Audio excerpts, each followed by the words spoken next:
روزے کے ساتھ فطرانے کا بھی ایک ذکر ہوتا ہے. ہاں بالکل.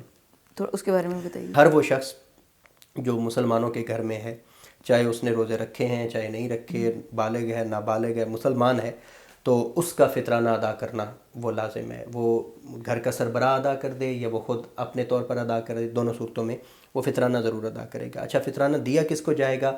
ویسے تو جو مصارف زکوٰۃ ہیں ان کو دیا جا سکتا ہے، اور مصارف زکوٰۃ آپ جانتے ہیں 8 ہیں. ان میں سے ایک وہ جس کو ہم کہتے ہیں مؤلفۃ القلوب بھی ہے، یعنی ایسے غیر مسلم جن کو اسلام کی طرف راغب کرنا ہو.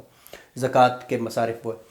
لیکن جب فطرانے کی بات آتی ہے تو فطرانہ کوشش کرنی چاہیے کہ اس میں سے صرف غرباء کو، مسلمان غرباء کو دیا جائے، کیونکہ اس کا اصل مقصد یہ ہے، یعنی حضور صلی اللہ علیہ وآلہ وسلم نے جو فطرانے کا مقصد بتایا وہ 2 مقاصد بتائے.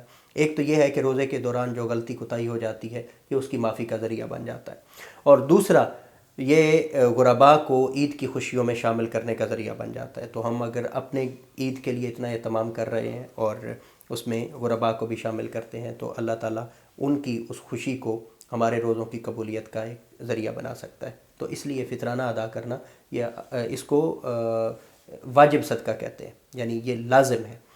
جب تک یہ ادا نہ کیا جائے ہماری عید، اور عید کی نماز سے پہلے، ہاں جی، نماز سے پہلے ادا کرنا ہوتا ہے. مطلب چاند رات کے بعد اور عید کی نماز سے پہلے؟ نہیں، اس سے پہلے، چاند رات سے پہلے رمضان میں بھی دیا جا سکتا ہے. رمضان میں ادا کر سکتے ہیں. آپ کو اگر کوئی مناسب بندہ لگ رہا ہے، یعنی جو اس کا مستحق ہے، تو آپ اس سے پہلے بھی دے سکتے ہیں. کوئی ضروری نہیں ہے کہ آپ نے چاند رات کو ہی ادا کرنا ہے، آپ آخری عشرے میں کسی بھی دن دے سکتے ہیں. اور آخری عشرہ بھی ضروری نہیں ہے، صرف یہ ہے کہ وہ عید کی تیاریوں کے ایام ہوتے ہیں، تو اس لیے کوشش کرنی چاہیے کہ عید کے قریب جا کر